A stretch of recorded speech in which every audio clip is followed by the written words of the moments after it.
Hello learners, welcome to my YouTube channel to the point learning. आज मैं class 12 का business study का एक टॉपिक डिस्कस करने जा रही हूँ जो कि है साइंटिफिक टेक्निक ऑफ टेलर। इससे पहले मैंने आपके साथ इस सीरीज़ में टेलर के प्रिंसिपल्स डिस्कस किए थे और आज मैं उनकी साइंटिफिक टेक्निक आपसे डिस्कस करूँगी। ये वीडियो आपका 2 पार्ट्स में जाएगा because it needs quite explanation. समझने के लिए यहाँ पे एक्सप्लेनेशन ज़रूरी है, तो ये वीडियो एक बड़ा वीडियो बनाने से बेटर है कि मैं आपके लिए 2 वीडियोस बनाऊं। तो ये पार्ट 1 डिस्कस करेंगे हम और इसके बाद पार्ट 2 नेक्स्ट वीडियो में आपको मिल जाएगा। Okay, so let's start with the explanation part. Scientific technique of Taylor जो बेसिकली है वो आपकी टोटल 4 टेक्निक्स हैं, ठीक है। 4 नहीं 5 टेक्निक्स हैं जिनको फॉलो किया जाता है बाय टेलर किसी बिज़नेस को रन कराने के लिए। तो सबसे पहला डिस्कस करते हैं फंक्शनल फोरमैनशिप। नाम जितना टिपिकल लग रहा है, भयानक लग रहा है, उस हिसाब से काफ़ी इजी है इसको समझना। कोई ख़ास बहुत ज़्यादा उसमें डीप डिस्कशन नहीं है। फंक्शनल मतलब काम एंड फोरमैनशिप यानी जो काम करवा रहा है या जो काम कर रहा है, ठीक है। In this technique Taylor suggest that the factory must be divided into 2 department. Simply Taylor इसमें कहता है कि जो काम है एक इंडस्ट्री में चल रहा है, फैक्ट्री में काम चल रहा है, वो 2 डिपार्टमेंट्स में बटा होना चाहिए। एक डिपार्टमेंट होना चाहिए प्लानिंग और एक डिपार्टमेंट होना चाहिए प्रोडक्शन। फाइन। प्लानिंग में 4 आपके सुपरवाइज़र्स होने चाहिए, यानी कि 4 हेड होने चाहिए, और उसी के साथ साथ प्रोडक्शन में भी 4 हेड होने चाहिए, यानी 4 सुपरवाइज़र्स होने चाहिए। अब इसमें आपका जो एक फेयोल का प्रिंसिपल था, यूनिटी ऑफ कमांड, वो यहाँ पे थोड़ा हिंडर होता है, उसकी थोड़ी कमी दिखाई देती है हमें, क्योंकि वहाँ पे फेयोल ने कहा था कि हर आदमी के ऊपर एक ही बॉस होना चाहिए ताकि कोई कन्फ्यूजन ना रहे। यहाँ पे वो प्रिंसिपल थोड़ा फॉलो होता नहीं दिखता है हमें, क्योंकि यहाँ पे पहले ही डिपार्टमेंट 2 हैं, प्लानिंग एंड प्रोडक्शन, और प्लानिंग में भी 4 हेड हो और प्लस प्रोडक्शन में भी 4 हेड हो, यानी कि पूरे के पूरे एक फैक्ट्री में जो हेड्स होंगे वो आपके 8 हेड्स होंगे, यानी कि आपको अपने काम की रिपोर्ट आपको 8 अपने सुपरवाइज़र्स को देनी होती है। फाइन। तो आते हैं इनके डिस्कशंस पे। प्लानिंग में 4 हेड और प्रोडक्शन में 4 हेड। प्लानिंग से डिस्कस करना शुरू करते हैं। सबसे पहला है रूट क्लर्क।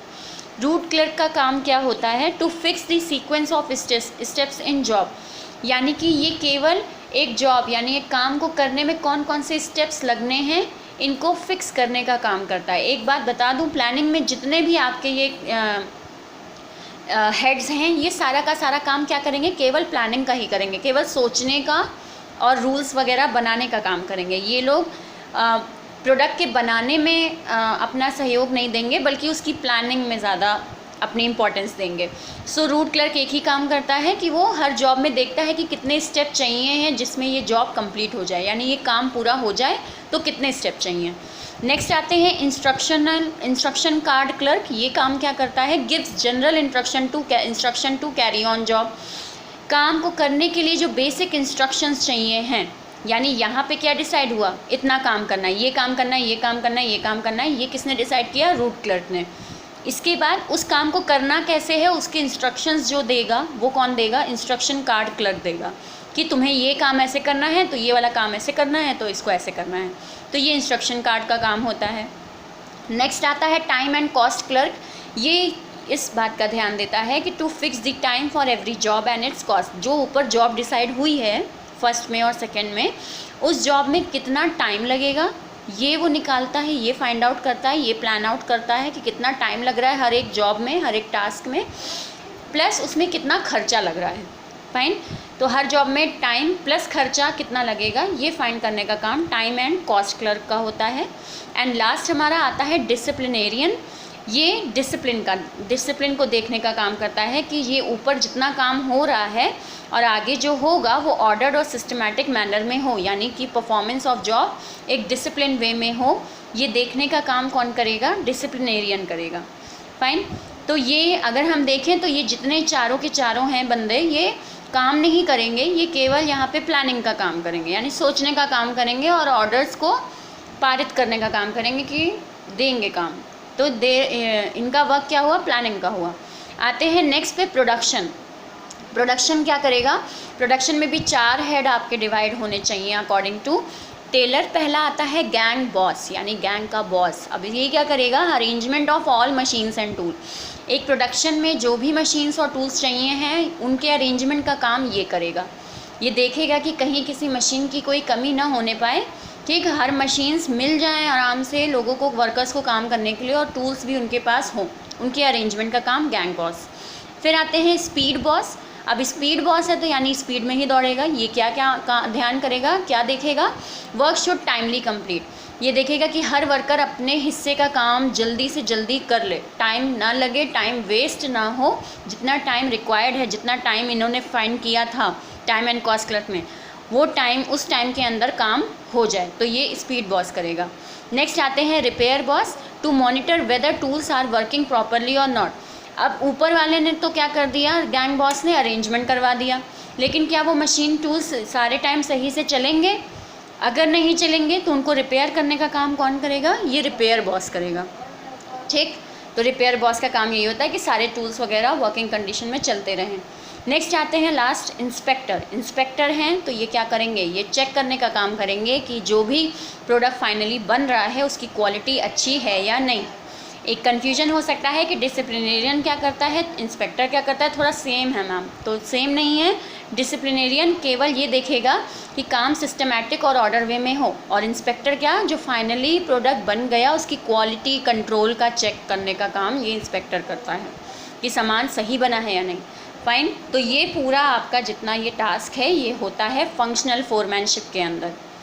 फाइन, 2 डिपार्टमेंट में बांट दीजिए, प्लानिंग, प्रोडक्शन, और दोनों डिपार्टमेंट में 4-4 हेड बना दीजिए और वो काम इस तरह से ऑब्जर्व करेंगे। अब आते हैं एक थोड़े से पॉइंट पे, this is an extension of principle of division of labour. हमने डिवीजन ऑफ लेबर का जो प्रिंसिपल पढ़ा था उसी को थोड़ा और लंबा कर दिया गया, उसी को थोड़ा और बढ़ा दिया, उसी का एक्सटेंड पार्ट है ये फंक्शनल फोरमैनशिप। आते हैं नेक्स्ट पे, जो कि है नेक्स्ट हमारे technique standardization and simplification of work, यानी कि हमारी सेकेंड टेक्निक। अब ये क्या कहती है, in this technique emphasis is on quality standard, यानी कि आपका काम जो है वो एक स्टैंडर्ड वे में होना चाहिए, क्वालिटी होनी चाहिए आपके काम करने में।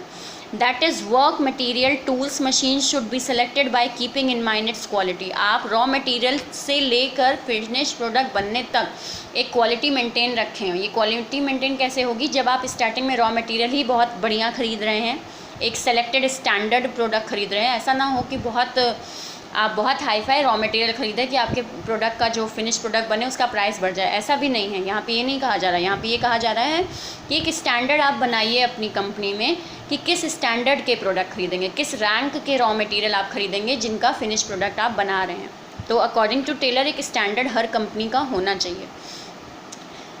Standard should be set for size, type, weight, measures and quality. अगर हम देखें तो हर प्रोडक्ट का एक स्टैंडर्ड होता है कि वो प्रोडक्ट चाहे उसके जितने भी प्रोडक्ट बनेंगे, यानी कितने भी आपके सपोज सोप बन रहा है, लाइफ बॉय सोप बन रहा है, तो आप ये नहीं देखते हो कि पहले लॉट में जो सोप बना है वो अलग साइज़ का है या दूसरे लॉट में बना वो दूसरे साइज़ का है। नहीं, वो क्या है, एक स्टैंडर्ड सेट कर दिया गया है कि इसी साइज़ के सोप बनेंगे, इसी कलर के बनेंगे, इसी शेप के बनेंगे। तो ये सब क्या है, ये स्टैंडर्ड एक सेट कर देना। तो आप खुद देखते भी हैं कि एक स्टैंडर्ड हर प्रोडक्ट का रहता है और वही यहाँ पे टेलर फॉलो करने के लिए कह रहा है। Second thing is that the work और activity should be simple and understandable. अब स्टैंडर्डाइजेशन तो हमने पढ़ लिया, अब आते हैं सिंप्लीफिकेशन। सिंप्लीफिकेशन का मतलब ये है कि जो आप एक्टिविटी कर रहे हैं, जो काम कर रहे हैं, वो सिंप्लीफाई होना चाहिए। आपकी इंडस्ट्री में काम बहुत हौच-पौच वाला नहीं होना चाहिए कि वर्कर्स को समझने में टाइम लगे। वर्कर्स उसे आराम से समझ लें, आसानी से समझ लें। तो इसके लिए अंडरस्टैंडेबल होना चाहिए आपका प्रोसीजर प्रोडक्शन का। Extra activity for variety should be reduced in production. आपकी जितनी भी वैरायटीज़ हैं, कई बार ऐसा होता है कि हम कई वैरायटी के प्रोडक्ट बना रहे हैं। जैसे घर में कोई फेस्टिवल है तो कई तरीके की मिठाइयाँ बना रहे हैं, और कभी कभार ऐसा होता है कि वो सारी की सारी मिठाइयों में वो बात नहीं आती, वो टेस्ट नहीं आती। उसकी जगह अगर आप 2 बेस्ट मिठाइयाँ बनाएं तो वो बहुत अच्छी बनेंगी। तो वही चीज़ एक इंडस्ट्री में फॉलो अकॉर्डिंग टू टेलर है कि फ़ॉलो करनी चाहिए कि आप वैरायटीज़ भले ही कम कर दीजिए, आप कई तरीके के प्रोडक्ट ना बनाइए, लेकिन जो आप कम प्रोडक्ट बना रहे हैं, जो कम वैरायटीज़ बना रहे हैं, वो बेस्ट बनाइए। तो इसे कहा जाता है simplification and standardization. Fine, next work study मैं आपको पढ़ाऊँगी सेकेंड पार्ट में। So stay with me with the second part. मेरे चैनल को सब्सक्राइब करें, लाइक करें, शेयर करें, ताकि आपके फ्रेंड्स को भी नॉलेज मिले और आपको भी मिले। फाइन, और इसके नोट्स मेरे ब्लॉग पर आपको ज़रूर मिल जाएंगे। So have a nice day and enjoy your life.